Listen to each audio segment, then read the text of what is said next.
All right, y'all. It's KBR Sports back from the break. Remember, you guys can always tune in on Rabble TV, Spreaker, SoundCloud, YouTube, and iTunes. And also, remember, you guys, the show time is always 8:30 p.m. to 9:30 p.m. And always make sure that you guys can join in on our conversations by calling in to 571-991-0566.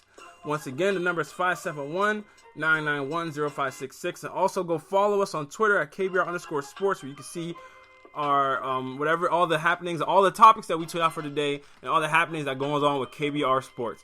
And remember, you guys can always comment during the Rabble, on the Rabblecast during live shows, and also on Spreaker, on the Spreaker cast during live shows. But all right, time for the speed round. So Nigel, real quick, we're gonna blast through these few topics real quick, y'all. But all right, Nigel. So midway through the season, with the Thunder, how well they've looked. Right now they sit at 6-1 so far. They're one of the highest playing teams in the league, or they're playing at one of the highest levels in the whole league. Right now, are the Thunder better without Kevin Durant? Don't disrespect Kevin Durant like that. No. Do you think they're better than without Kevin Durant? No. All right. Okay. Hold on. Before we move on to that, where do you think they're gonna finish? The Thunder? Yes. About 48 wins. Okay. Would that win Russell Westbrook MVP? You think that would get Russell Westbrook MVP? Yeah. Okay. It depends on where his seeding is. If it's in the top 4 or top 48 wins, that would probably be.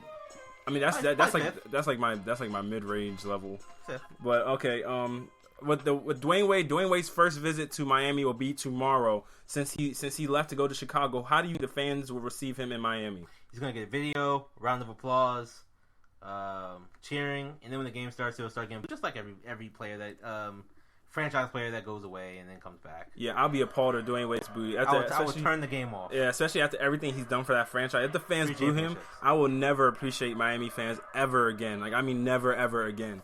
Tony Romo, now that he's been made, his availability went from the availability of the medical staff. Now it's the coach's decision. So now he can technically play depending on how the coaches feel. What do you make of these new developments of Tony Romo? Absolutely nothing. Nothing at all. Nothing at all. It does not. I already say my opinion. Dak should start until he plays bad enough to lose the job. Dak should start.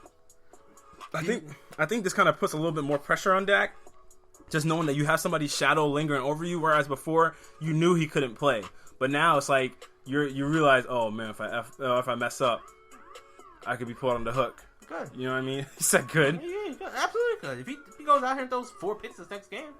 I mean, then you gotta start talking about Dak's that was the best the last 2 weeks, maybe, maybe Tony Romo, I mean, his back's feeling better now.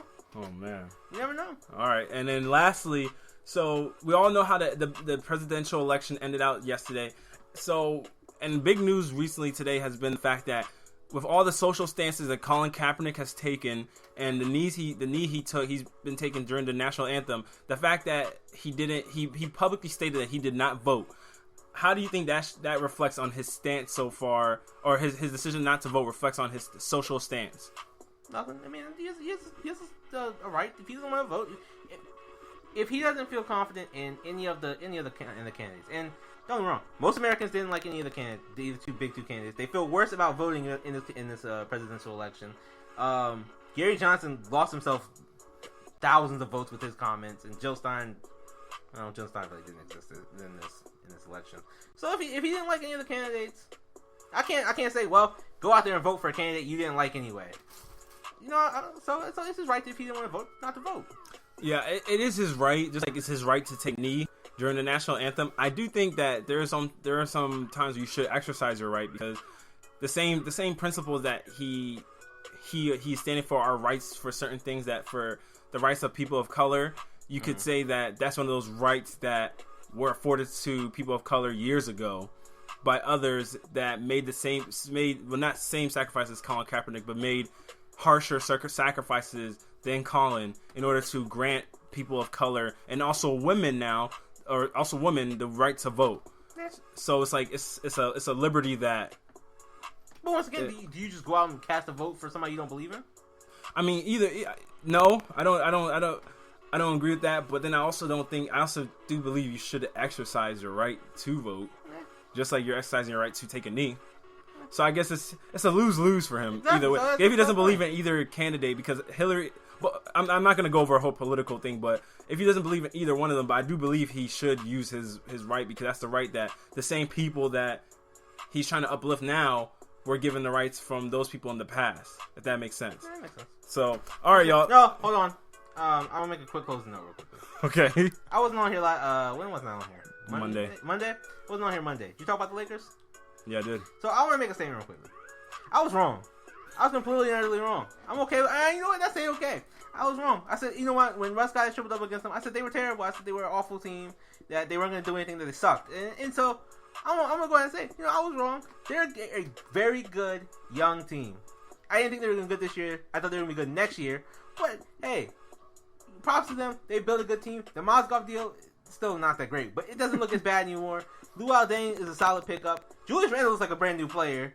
And Jordan Clarkson's perfect off the bench. You know what? Great team. Love it. Another thing I was wrong about. Damian Lillard said he had no chance of winning the MVP. Hey, man's feasting right now. Gotta give him his props. I want to get those two things out of the way. All right, Nigel.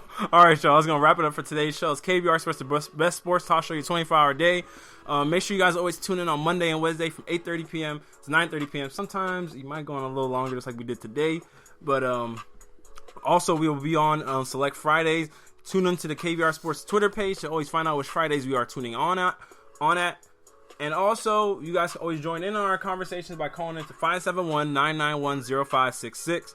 Once again, it's 571-991-0566. All right, appreciate everybody for tuning in. Y'all have a great night. Have a great night, everybody. Make KBR great again. Come on.